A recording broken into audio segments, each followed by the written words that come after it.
Artinya begini, kita di pembicaraan sini tidak mengkulturkan seseorang. Tidak.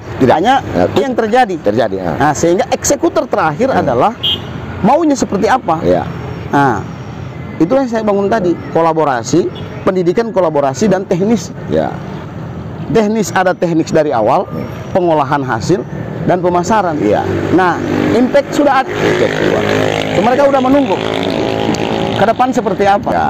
Gorontalo akan go internasional, bukan tidak mungkin Gorontalo akan terlepas dari 5 besar kemiskinan. Iya, itu maksudnya. Nah, saya berharap ke depan semua politisi, akademisi, bisnismen akan bergerak bersama-sama, meninggalkan pakaian kepartaian, pakaian bawakan pakaian tutuhia.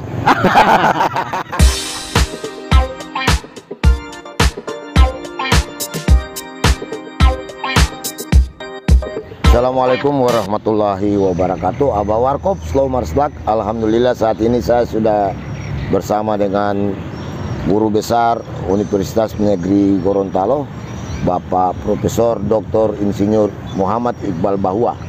Beliau adalah salah satu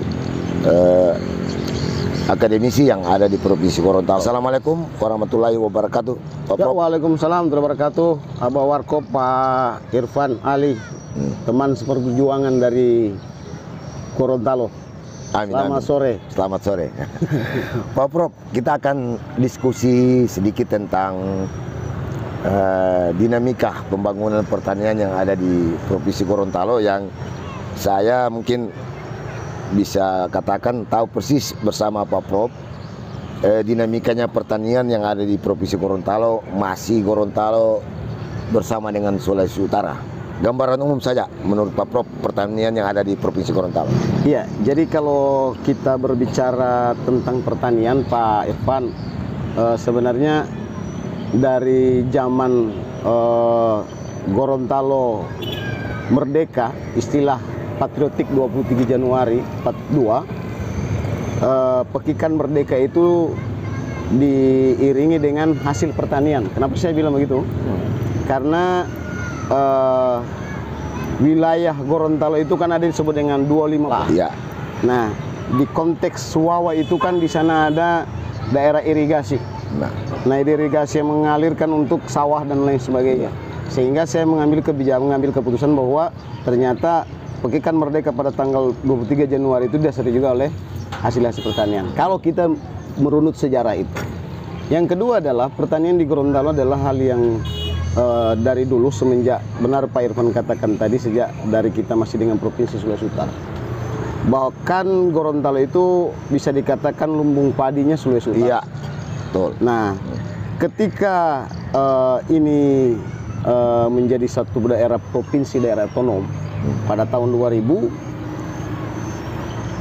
program pertanian ini menjadi program unggulan. Ya. Menjadi program prioritas untuk meningkatkan potensi ekonomi di Gorontalo. Potensi ekonomi dalam tanda kutip bagaimana masyarakat Gorontalo hidup dengan pertanian dan bagaimana cara mengembangkan pertanian. Ya. Oleh pemerintah pada awal-awalnya memang kita persiapan pengisian infrastruktur, pengisian SDM dan lain sebagainya, tetapi ini tidak luput dari bagaimana pemerintah waktu itu ingin mengembangkan pertanian dari skala tingkat desa. Ya. Dicetuskanlah yang namanya program agropolitan. Ya. Agropolitan itu secara singkat kalau kita lihat bagaimana bisa melihat nuansa kota jadi nuansa desa. Ya. Dan nuansa desa menjadi nuansa kota. Ya. Artinya apa? Desa sebagai penghasil pertanian, bagaimana dia bisa menumbuh kembangkan rakyatnya di sana, sehingga rakyatnya bisa mendapat keuntungan, mendapat kesejahteraan dari pertanian yang mereka lakukan. Ya. Dan bagaimana kota bisa menjadikan daerah kota itu atau daerah urban ini menjadi daerah tujuan pemasaran hasil pertanian. Nah, dari sini kita bisa mengatakan bahwa pertanian di Gorontalo tidak luput dari bagaimana kita memberikan perhatian tersendiri untuk itu. Perhatian ini pertama dari pemerintah, kedua dari masyarakat itu sendiri, dan yang ketiga adalah pelaku bisnis. Nah, pemerintah. Nah, kalau kita lihat pemerintah sampai dengan saat ini program pertanian masih bisa dikatakan program prioritas. Kenapa saya bilang prioritas? Karena orang mengatakan kemana-mana dia mengatakan bahwa daerah Gorontalo itu pertanian. Ya. prioritas maksud saya di sini apa yang dia katakan pertanian. Realisasi dari prioritas itu yang perlu kita pertanyakan. Ini yang saya coba gali lebih dalam sama Pak Prof, stressing. Saya coba tadi yang Pak Prof bilang agropolitan. Katakanlah pembicaraan kita diawali dari situ agropolitan. Di mana saat itu dinamikanya begitu tinggi tentang agropolitan. Tapi seiring berjalan waktu kayak redup. Bahkan bukan hanya redup namanya, bahkan ada angka-angka yang bisa kita sampaikan. Kayaknya Gorontalo ini makin meninggalkan pertanian. Nah, pertanyaannya Pak, apakah iya Gorontalo masih bisa mengharapkan sektor pertanian menjadi unggulannya daerah ini? Jadi itulah yang saya bilang tadi. Pertanian diharapkan ke depan itu menjadi leading sektor atau key mover perekonomian di Gorontalo. Nah, pemikiran itu lahir bagaimana dia motor penggerak, berarti akan menciptakan sesuatu. Misalnya dengan pertanian kita bisa menghasilkan industrialisasi di bidang pertanian, atau industrialisasi yang notabene-nya adalah bahan bakunya dari pertanian. Jadi ada multi efek. Ada multi efek layarnya di situ. Jadi di sini terjadi yang namanya value added dari pertanian itu. Nah, konteksnya adalah program yang sudah ada, yang sudah kita bicarakan tadi itu memang sudah, kalau menurut saya dalam tanda kutip, setiap berganti pemimpin pasti berganti yang namanya proses program apa yang dilakukan sesuai visi dan misinya. Bukan berarti bahwa program yang kemarin itu salah. Tetapi menurut saya hari ini pertanian itu jadi apa ya? Itu yang saya bilang tadi. Untuk lompatan, bagaimana dia bisa melompat jauh? Pertanian ini dijadikan matras untuk melompat. Bahwa pertanian itu adalah Gorontalo itu adalah pertanian. Tapi pada kenyataannya setelah dia berjalan seiring waktu, pertanian justru ditinggalkan. Sehingga saya bilang, kalau begitu prioritas ini pertanian sebenarnya. Tapi prioritas di awal, di tengah dan di akhir udah dilupa gitu. Nah, kenapa itu terjadi? Karena itulah perkembangan zaman. Nah, sehingga saya bilang begini, perkembangan zaman mengatakan bahwa pertanian jangan hanya mengantarkan kita untuk menjadi seorang atau menjadi pelaku bisnis usaha atau pelaku utama atau pengambil kebijakan atau pemimpin, tetapi pertanian itu kalau bisa menjadi nuansa dari kepemimpinan kita. Contoh begini, kalau misalnya di daerah itu pertanian, minimal anggaran pendapatan belanja daerah itu PDBRB-nya lebih besar dari bidang pertanian. Nah, ini bisa dimanfaatkan untuk pembangunan di Gorontalo itu sendiri. Tetapi ini kan sebenarnya kalau kita lihat, yang bergerak di Gorontalo ini bukan sektor pertanian. Itulah. Sudah menjadi sektor jasa. Sektor jasa, itu yang maksud saya tadi. Gitu. Nah, sehingga ini perlu redefinisi dari program kita. Ada kita bisa duduk bersama bahwa pertanian harus punya roh lagi masuk ke dalam citra program pemerintah. Program pemerintah dari rakyat, oleh rakyat dan oleh rakyat itu sendiri untuk menurunkan inflasi dan lain sebagainya. Tetapi dari sisi ini adalah bagaimana primover tadi, dia penggerak dan menggerakkan sumber daya manusia. Contoh, sekarang banyak anak-anak muda yang mau bergerak di bidang pertanian tapi tidak tahu dari mana. Nah, sekarang sudah masuk yang namanya smart farming. Smart farming dengan adanya perkembangan zaman di revolusi industri 4.0. Nah, ini mengarahkan masyarakat, terutama generasi muda, untuk menggunakan bagaimana dengan tangan-tangan mereka sendiri bisa menggerakkan pertanian itu baik secara nyata maupun maya, dunia maya. Saya ada buku, insya Allah buku itu bulan ini keluar, mengenai disrupsi pertanian di era revolusi 4.0. Di situ saya mengupas bagaimana peran media sosial terhadap perkembangan pertanian. Dan ini diharapkan anak muda masuk ke dalam. Diharapkan di sini generasi milenial, generasi muda. Generasi milenial ini sebenarnya generasi ini kan yang sekarang ada disebut generasi milenial, kemudian generasi Z dan generasi Google Kid. Nah, mereka bertiga ini, generasi ini, bagaimana misalnya contoh anak SD PAUD misalnya, ini generasi Google Kids. Dari awal mereka sudah kita pelajarkan mengenai pertanian. Banyak saya lihat teman-teman kanak-kanak mulai membelajarkan pengenalan tanaman-tanaman terhadap masyarakat petani. Kemarin mahasiswa saya, mahasiswa KKN, saya bilang untuk menumbuhkan budaya Gorontalo, coba kau lihat anak-anak SD bagaimana menumbuh kembangkan jiwa pertanian di antara mereka. Dan sekarang mahasiswa. Maksudnya kenapa? Supaya apa? Mereka lahir dari situ dan membangun juga ke situ dan tumbuh juga di situ. Kita tahu bersama Gorontalo itu daerah masyarakatnya konsumtif, Pak. Iya, iya. Kalau sudah panen, banyak masyarakat atau banyak penduduk Gorontalo itu tumpah ruah di mall. Kita lihat kalau bulan Ramadan, luar biasa konsumtifnya. Itu dari mana? Dari pertanian. Nanti udah mulai masuk gaji 13, itu baru pegawai. Tapi begini. Nah, sehingga saya berpikir konsentrasi harus kita tekankan pada pertama, kita jadikan pertanian itu prime mover, motor penggerak. Yang kedua, dia penyerta di dalam proses pembangunan. Seperti misalnya, sekarang katanya ada alat dan mesin pertanian. Ini penyerta, Pak, untuk pengembangan teknologi. Dan yang terakhir adalah value added. Nilai tambah dari pertanian itu harus ada. Contoh, jagung. Kemarin Malaysia butuh yang namanya jagung biji. Ya. Karena untuk pakan ternak di sana untuk pengembangan telur. Karena di sana banyak mengkonsumsi jagung manis. Nah, ini sebenarnya kan value added dari jagung itu sendiri. Nah, ini sebenarnya harus dilihat oleh pemerintah Gorontalo yang mulai, ya, yang saya bilang yang mulai bukan tergerus. Artinya mau menempatkan pertanian itu prioritas pada skala awal, tetapi setelah berjalannya waktu, pertanian itu jadi program pinggiran. Nah, jadi begini, ini Pak Prof. Saya coba mengangkat sebuah data. Ini data yang ada bahwa Gorontalo ini katakan quote and quote masih termasuk daerah miskin. Dari daerah miskin itu salah satunya kantong kemiskinan itu ada di petani. Logika berpikir kita berarti sebenarnya pertanian di Gorontalo ini sebenarnya tidak memberikan kontribusi yang berarti bagi masyarakatnya. Nah, pertanyaan saya, apakah ini karena faktor alam, agroklimat dari sebuah pertanian, atau apa ya, kemauan politik dari pengambil kebijakan untuk yang tadi Pak Iqbal katakan tadi itu? Kira-kira Pak Iqbal lihat di mana ini? Oke. Dalam satu usaha tani, itu dipengaruhi 4 faktor produksi. Ya. Pertama adalah modal, kemudian lahan, kemudian tenaga kerja, dan terakhir adalah manajemen. Ya.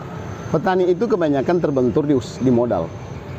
Saya pernah dalam satu diskusi dengan beberapa teman, saya bilang petani sebenarnya kalau modalnya ada, petani itu bisa hidup. Kenapa saya bilang begitu? Sampai dengan hari ini, petani itu tetap masih bisa berhutang. Masih bisa, saya bilang, bukan berhutang, masih bisa. Kenapa? Berarti ada yang percaya. Yang percaya dia adalah tengkulak. Tengkulak ini adalah pelaku usaha lokal. Yang punya local wisdomnya dia tahu. Si petani itu saya pinjamkan duit karena saya percaya dia. Belum tentu petani ini ke bank dipercaya oleh bank. Belum tentu. Tapi di tengkulak dipercaya. Tetapi sekali lagi yang jadi problem adalah bagaimana proses perjalanan modal itu. Ini yang mesti kita, sehingga petani itu tetap pada konteks katakanlah masih, ya, dalam tanda kutip objek. Iya, jadi objek. Oke. Sehingga ini menjadi satu penyumbang kemiskinan. Ya. Nah, yang kedua faktor lahan. Kebanyakan petani kita petani penggarap. Petani penggarap begini kan setelah dibagi hasil dengan yang punya lahan, dia berapa? Kalau hasilnya tidak memenuhi syarat, ya berarti semuanya untuk pemilik lahan. Dia kembali nol. Dan modal usaha yang dia di musim tanam ini dengan musim tanam berikutnya berbeda. Ya. Hari ini dia beli bibit 50.000. Ya. Musim tanam yang akan datang sudah 55.000. Ya. Kan begitu. Jadi keuntungan yang didapatkan pada musim tanam ini belum tentu bisa menjamin dia untuk melaksanakan usaha tani pada musim tanam berikutnya. Atau tidak ada, begini Pak Iqbal, Pak Prof, saya lebih tajam ini. Ada persoalan teknis yang perlu dikaji lebih dalam. Di Gorontalo kayaknya semacam pengewilayahan komoditi tidak ada. Artinya acak ini. Ya. Acak terjadi pertanian di Gorontalo termasuk acak. Benar Pak, saya sependapat. Pertanian di Gorontalo itu terfokus pada tanaman pangan Ya, yang memenuhi kebutuhan pada setiap musim. setiap musim. Nah, coba kita angkat satu tanaman Ya, yang bisa dia menunggu entahlah misalnya 9 bulan sampai 10 bulan, kemudian dia bisa tahan sampai 4 sampai 6 tahun 7 tahun. Iya. Dia bisa menghasilkan. ya, Saya contohkan nenas. Nenas ini satu kali tanam, ya, dia berbuah pada umur 9 sampai 10 bulan. Setelah itu dia panen. ya. Dia panen, dia keluar tunas, panen keluar tunas. Dan nenas ini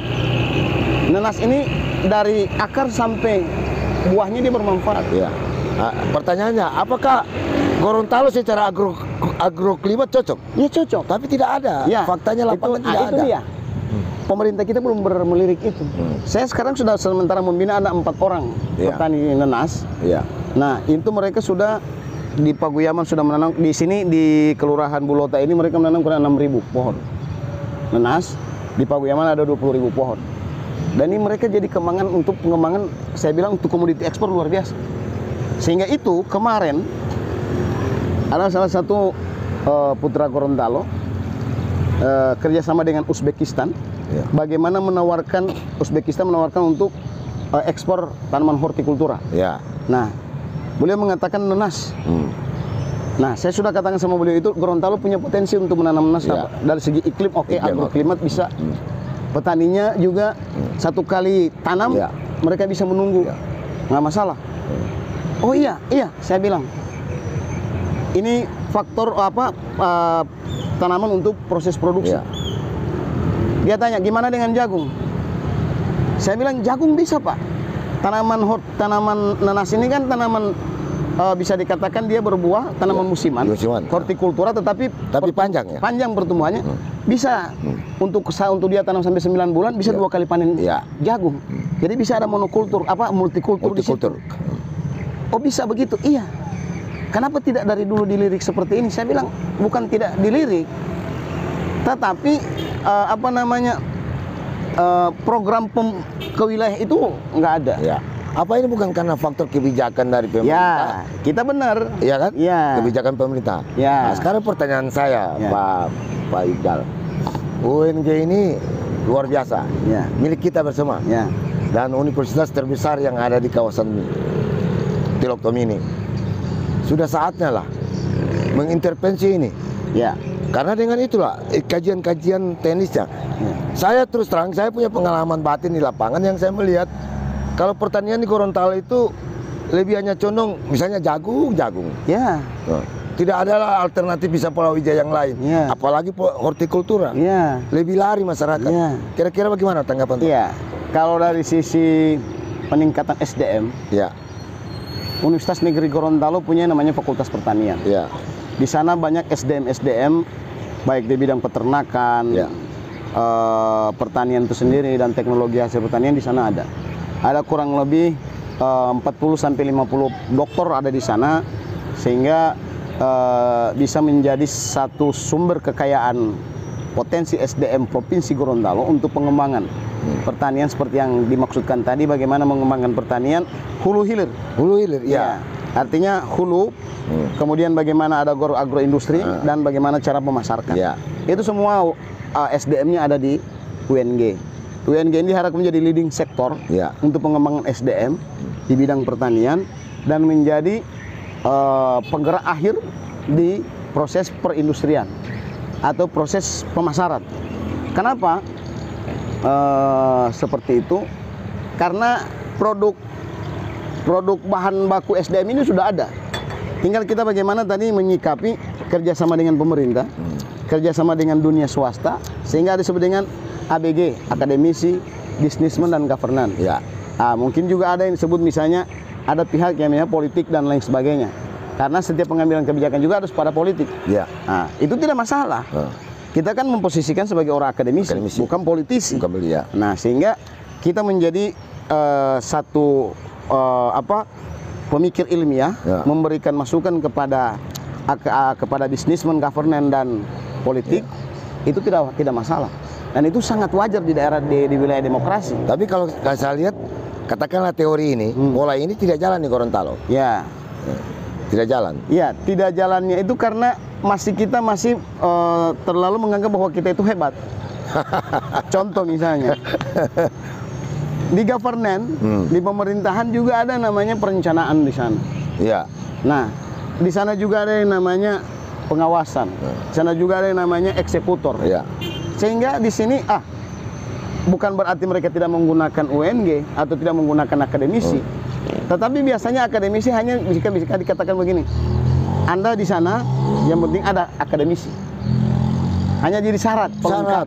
Iya. Nah, padahal sebenarnya menurut saya akademisi di sana bukan pelengkap.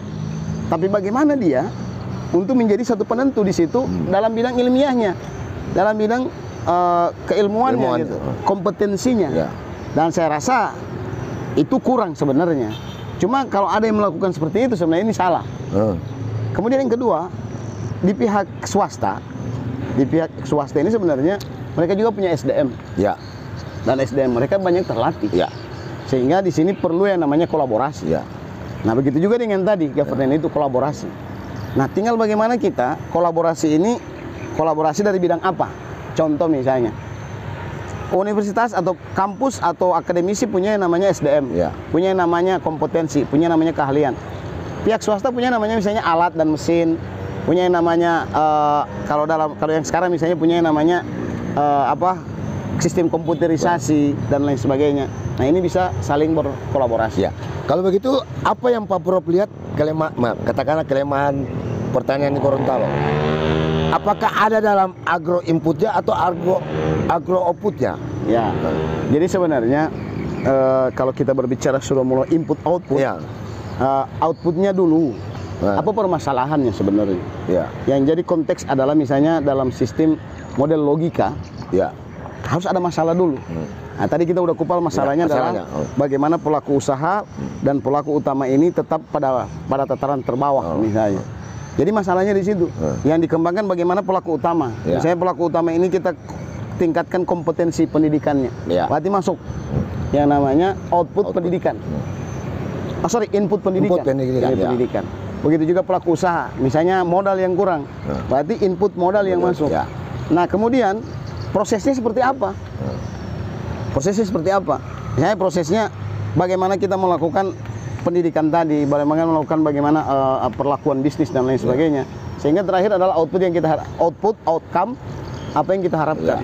Nah, kalau kita dari sisi peningkatan SDM, berarti kita akan memanen petani-petani milenial yang akan datang, petani-petani yang berjibaku untuk menentukan petani di Indonesia menjadi petani yang punya kelas dunia internasional. Begitu juga dengan pelaku usaha.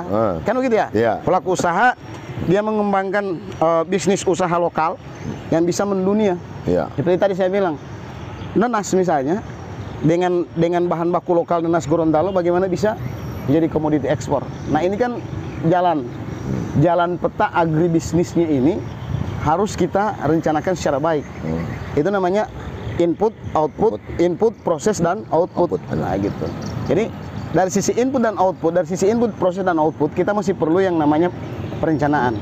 Sistem ini kita harus kerjakan secara tadi. Misalnya ada akademisi, ada governance, ada bisnis, bahkan ada politik. Yang saya contohkan kemarin itu, artinya lawatan-lawatan yang sudah dilakukan misalnya ke luar negeri semua itu bisa menentukan. Saya sudah sediakan wahana untuk itu. Misalnya Uzbekistan perlu nanas, perlu cabai, perlu penyuluh pertanian. Nah, ini kan tinggal kita sediakan. Caranya seperti apa? Sudah dibuka, ada penerbangan, ada pelabuhan dan lain sebagainya. Nah, ini tinggal mengisi. Nah, mengisinya ini yang kita perlu orang-orang kompetensi di bidang itu. Nah, itu SDM itu, Pak. Pak Prof, kalau kita lebih ini memang mungkin kita butuh waktu panjang. Jadi saya kembali ke pertanyaannya. Apakah sektor pertanian masih layak menjadi sektor unggulan Gorontalo dari penjelasan tadi kan? Ada pertanyaan saya yang mungkin di akhir-akhir pembicaraan kita. Kemarin kan Bapak pejabat gubernur kita yang kemarin melakukan lawatan ke Malaysia, iya kan? Dan kita memperoleh data, ada hal yang menggembirakan. Tapi pertanyaan apakah lawatan itu untuk saat sekarang bisa dilaksanakan? Itu pertama. Yang kedua, tadi Pak Prof bilang di antaranya ada intervensi politik. Kita punya tokoh daerah kelas nasional, wakil ketua DPR Bapak Rahmat Gobel yang begitu intens mencoba mengintervensi pertanian dari sisi kemampuan beliau, lobby apa semua. Tapi kayaknya sampai detik ini dan saat ini banyak itu hanya menjadi sebuah catatan. Kira-kira bagaimana Pak Prof? Jadi pertama program tadi kerjasama dengan Malaysia. Kerjasama dengan Malaysia ini harus ada keberlanjutan. Yang namanya kerjasama ini kan berarti kita ingin membagi rasa. Kami punya ini, di sana punya apa. Nah contoh misalnya Malaysia punya yang namanya pengusaha yang bisa menjamin investasi dia untuk sama-sama dengan pengusaha lokal untuk membangun perumahan misalnya. Betul. Dia mengajak pengusaha lokal, kami punya dana, tapi bisa dijamin dengan apa? Misalnya perizinan, lahan dan lain sebagainya. Ada kemudahan ya. Nah, berarti di sini kan sistem privatisasi jalan. Artinya apa? Pihak kita sebagai pihak publik menyediakan apa yang dimau oleh investor. Karena dia akan menanamkan modal di sini. Itu salah satu hal yang baik. Nah, investasi ini kan bisa dikaji, menguntungkan atau tidak. Sesuatu teknologi itu dari sisi sosial bisa diterima, dari sisi ekonomi bisa menguntungkan. Nah, ini tentu sudah dikaji oleh pihak pemerintah yang kemarin, pejabat yang kemarin. Itu yang pertama. Yang kedua, dari bidang pertanian. Kenapa? Sektor pertanian ada program unggulan. Pemerintah Malaysia butuh yang namanya jagung biji untuk pengembangan pakan ternak, untuk bagaimana mereka bisa menghasilkan telur yang baik. Yang selama ini di sana hanya jagung manis yang jadi konsumsi. Nah, ini berarti kan punya peluang pasar sebenarnya. Yang ketiga, kebijakan. Kebijakan di sini kan harus bertolak dari kebijakan itu apakah menguntungkan kita oleh pejabat yang sekarang, sehingga bisa dilanjutkan. Tapi kalaupun itu terlalu tinggi, kita turunkan sesuai kapasitas kemampuan. Kemampuan di sini kan anggaran. Volume anggarannya berapa, kapasitas kemampuan kita untuk melonjak ke sana berapa. Jangan sampai hanya setahun, karena penjabat ini kan tidak ada visi dan misi. Jangan sampai durasi waktu habis, pekerjaan belum selesai. Jangankan yang 1 tahun, yang 2 periode aja belum bisa mampu kok gitu. Sehingga menurut saya harus ada kerjasama dengan pihak wakil rakyat. Regulasinya ini, anggaran begini, kira-kira bisa nggak volume pekerjaan bisa kita lakukan? Perencanaan masuk, sehingga pada tepat waktunya selesai semua, terjadi penurunan inflasi, rakyat makin sejahtera. Sehingga ini bisa dijadikan firmover yang saya katakan tadi. Bisa dilanjutkan, nggak masalah.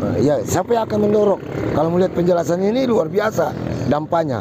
Tapi pertanyaan, siapa yang akan mendorong ini? Nah itulah, eksekutornya siapa? Kan begitu Pak. Nah, tentu kami akademisi, melalui pemikiran kami, ini kompetensi bahwa ini harus ada misalnya contoh. Kalau leading sektornya adalah, kan ini mindsetnya adalah multisektor. Leading sektornya pertanian dong. Berarti dinas pertanian yang jadi di depan. Kerjasama dengan bagaimana perencanaan Bapeda dengan pihak DPRD. Karena di sana ada regulasi dan penyedia anggaran juga. Nah tentunya kan tidak melanggar hukum. Karena begini Pak Prof, masyarakat menunggu. Ini luar biasa kemarin. Kunjungan lawat itu luar biasa. Dan pasti dampaknya untuk Gorontalo hebat. Betul. Tapi untuk saat sekarang, nah, memang belum kita bisa lihat karena memang dinamika politik terlalu tinggi di akhir-akhir masuk pertengahan 2023 ini. Sehingga menurut saya harus ada perlu eksekutor, dan eksekutor itu harus meyakinkan dirinya, saya punya anggaran, saya punya ada regulasi yang dengan saya bisa ketemu dengan penjabat gubernur yang baru, ini proses kami yang kemarin, tambah kurangnya silakan. Yang jelasnya eksekutor siapa? Dinas Pertanian. Kalau dari misalnya dari program unggulannya adalah jagung kan? Harus leading sektornya adalah pertanian. Jadi menunggu dari Dinas Pertanian mendorong ini? Mendorong ini gitu. Kan sudah jelas. Kalau seandainya itu hanya dibiarkan? Nah, kalau dibiarkan berarti kan harus punya alternatif.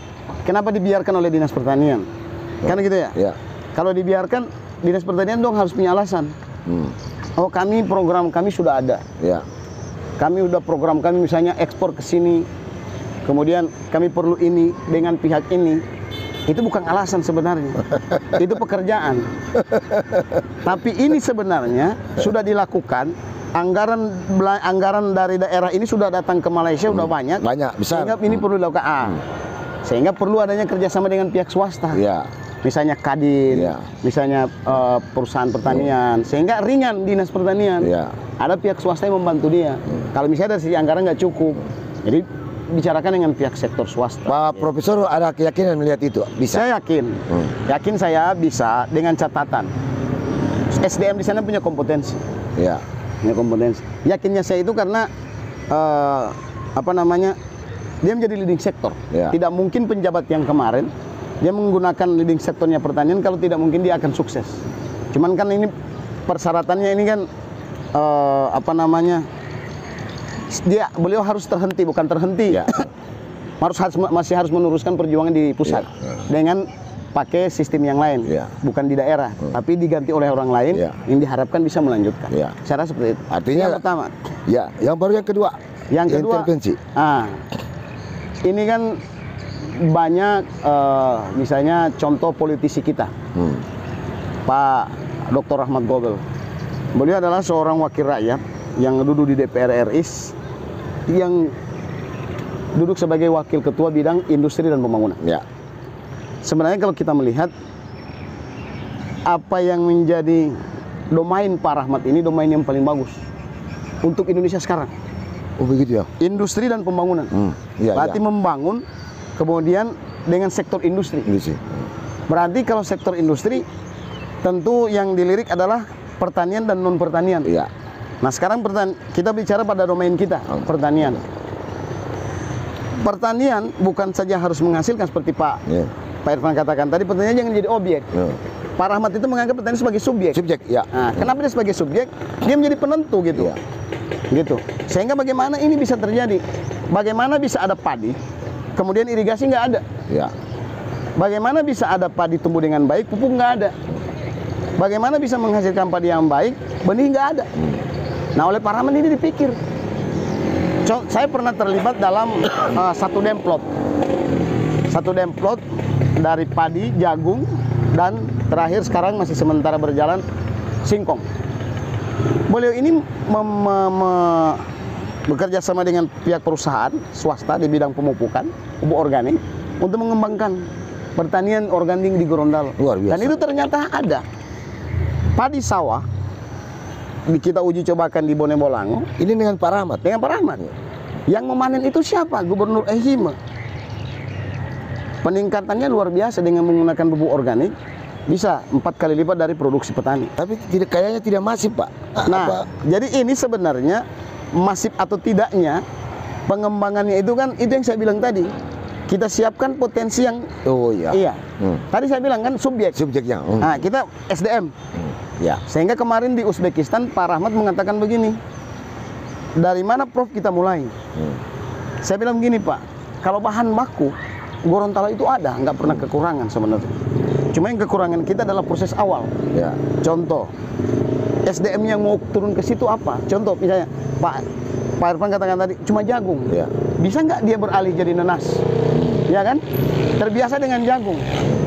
Nah ini perlu pendidikan di situ. Saya bilang edukasi. Jadi edukasi terhadap petani harus mulai ada perubahan mindset ke arah pertanian hortikultura, buah-buahan. Jangan jagung lagi. Pak, kami tidak bisa, kami tetap harus jagung. Oke lah, gimana jagung ini ada, hortikultura ini ada, berarti multiple cropping. Iya. Harus ada. Proses pertanian ke arah situ. Oh, ada yang mengatakan bahwa nanas ini bisa ditanam di hutan. Ya, ada namanya agroforestry. Agroforestry ya. Nah, sistem-sistem ini ada di kampus. Tetapi ini belum diangkat oleh teman-teman yang di luar, sehingga ini jadi bahan untuk pembelajaran kepada petani. Nah, pembelajaran itu butuh siapa, Pak? Butuh SDM. Gorontalo banyak penyuluh. Ya, baik penyuluh pemerintah. Itu maksud saya itu. Penyuluh swasta. Dan penyuluh swadaya.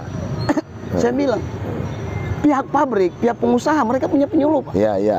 Dan itu sampai ke petani. Iya. Nah, bagaimana dengan penyuluh daerah, penyuluh yang milik pemerintah? Nah, penyuluh milik pemerintah ini mereka menyediakan. Kami punya CPCL. Kami punya petani. Kami punya lahan. Bapak dari swasta, apa yang kira-kira yang bisa ini? Oh ini intervensi, oh ini program pemerintah, ini program swasta, kita sandingkan, nggak apa-apa.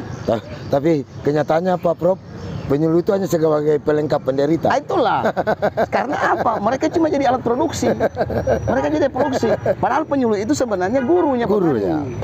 Mereka adalah edukator, fasilitator. Dengan metode-metode penyuluhan gitu mereka. lah. Jadi penyuluh bukan hanya lagi berdiri di depan petani begitu. Enggak, mereka fasilitator. Misalnya gini, kami punya teknologi nih. Ya. Ini petani nih, kami buatkan demplot, diikuti. Nah, namanya adopsi inovasi kan punya waktu, butuh waktu. Itu yang saya katakan sama Pak Rahmat. Dan Pak Rahmat ngerti hal itu.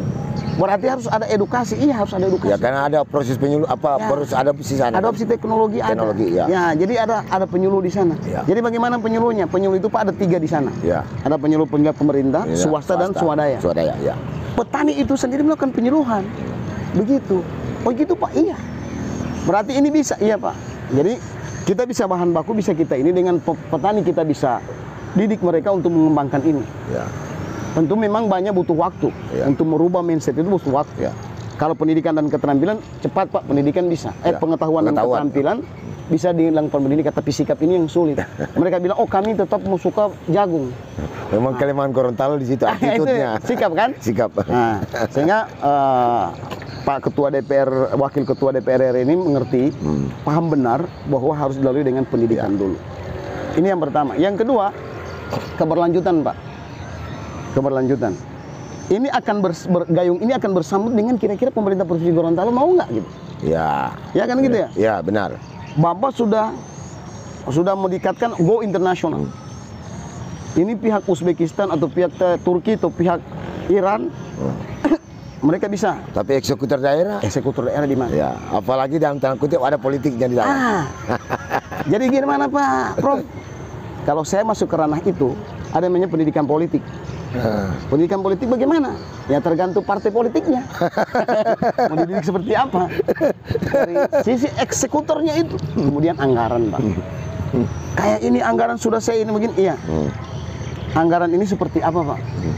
Anggaran ini kan ada anggaran dalam bentuk memang materinya, ada memang dalam bentuk bahannya.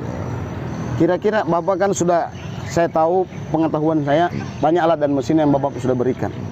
Sekarang pertanyaannya, siapa yang mengendalikan alat dan mesin? Iya. Pihak pemerintah, oke, ada UPJA, Unit Pelayanan Jasa Alsintan. Hanya di sisi perencanaan dan proses bagaimana alat dan mesin itu sampai di tangan petani. Tapi siapa yang mengendalikan? Maintenance-nya gimana? Jadi ini perlu yang namanya Pak keberlanjutan, dan itu memang agak kompleks. Saya bilang sama Pak RG, nggak kompleks memikirkan hari ini, sehingga perlu yang namanya kita kolaborasi. Kolaborasi ini Pak harus ada darinya, ada pihak pertanian itu sendiri, dan pertanian itu ada akademisinya, ada penyuluhnya, ada orang-orang penyuluh swadaya yang memang sudah dari awal mereka tahu bahwa Gorontalo seperti apa. Iya. Dan mereka ini Pak, jangankan bertanam, tanaman hanya mereka melihat dengan mata, bisa hidup di tanaman Pak. Dan pengalaman mereka ada di situ. Karena mereka tahu alam Gorontalo seperti apa. Contoh, ada kearifan lokal ya. Kearifan lokal Gorontalo itu namanya ahli perbintangan. Itu mereka tahu. Dan selama ini mereka itu tidak pernah ditingkatkan kompetensinya. Padahal mereka bisa menentukan. Oke, kalau begitu pendidikan yang pertama iya Pak. Yang kedua bagaimana kita kolaborasi. Yang ketiga bagaimana kita dengan dua ini, bagaimana kita bisa menyiapkan proses teknisnya gitu, budidayanya. Nah, hal ini tentu perlu kerjasama dengan yang namanya tadi pihak swasta, pemerintah. Nah, Bapak kan orang politik, orang politik yang melahirkan inovasi. Sehingga saya pernah mengatakan sama Pak Rahmat,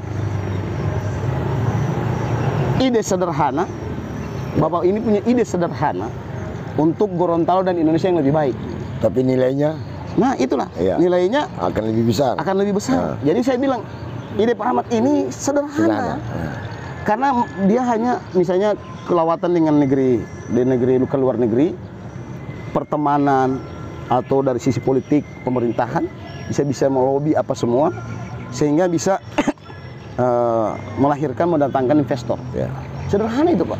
Kalau dalam saya sering menggunakan bahasa Pak Prof, maaf ini, bahwa segala sesuatu kita hanya bukan sekedar output atau outcome-nya, tapi bagaimana impact-nya. Dan ini yang Pak Rahmat dorong Artinya begini, kita di pembicaraan sini tidak mengkulturkan seseorang. Tidak.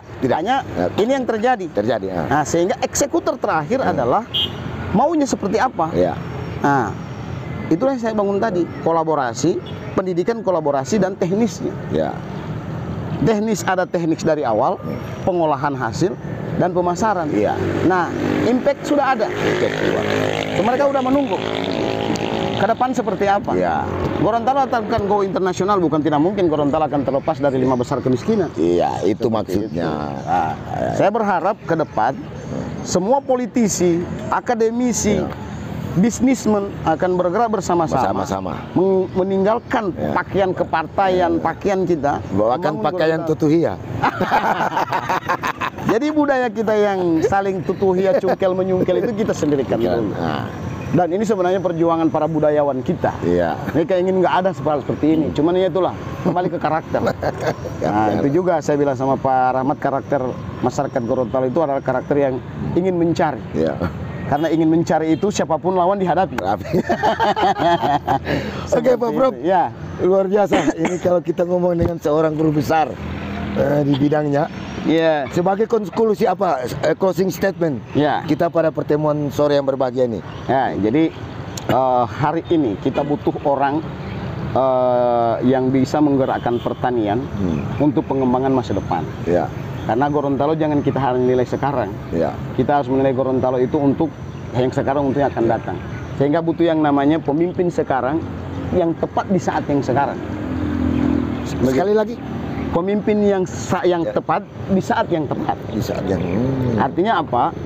Contoh misalnya, kita melahirkan seorang pemimpin, tapi dia belum matang. Dari segi bisa perencanaan, oke. Tapi dari melahirkan sebuah ide untuk bagaimana Gorontalo ke depan, masa depan itu nggak mampu. Sehingga tidak pada saatnya. Dia jadi pemimpin, tapi bukan pada saatnya. Dia saatnya tiba nanti. Gitu. Apalagi saya berpikir bahwa kita harus melahirkan pemimpin yang tepat di saat yang tepat. Bahkan melampaui zamannya. Artinya apa?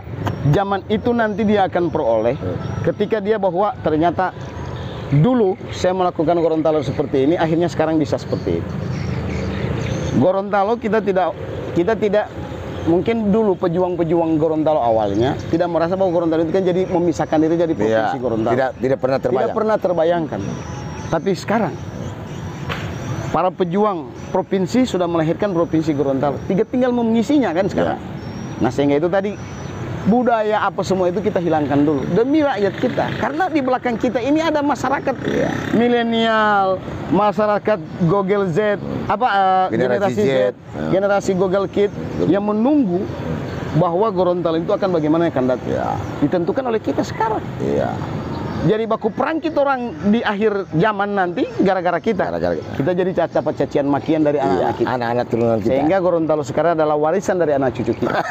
Warisan itu ada di tangan petani, ada di tangan akademisi, ada di tangan politisi, ada di tangan para government, ada di tangan swasta. Ada orang mengatakan begini, kenapa kita ini terus dibantu? Ada investor. Saya bilang tidak, itu salah. Dia bilang, kenapa kita tidak bisa mandiri? Saya bilang mandiri itu bukan berarti kita butuh mandiri itu bukan berarti tidak memerlukan bantuan. Mandiri itu kita bukan memerlukan bantuan juga. Tapi dalam kapasitas seperti apa gitu loh. Investor masih kita yakin masih butuh kita sekarang. Karena hanya mengenalkan APBD kurang gitu. APBN kurang. Sedangkan banyak masyarakat infrastruktur dan lain sebagainya. Nah, itu sehingga pertama adalah bagaimana merubah karakter. Karakter kita dari apakah dia petani, apakah dia masyarakat kalangan atas menengah, itu harus karakter. Karakter kita, budaya kita harus kita rubah, harus kita perbaiki lah. Yang kedua motivasi kita.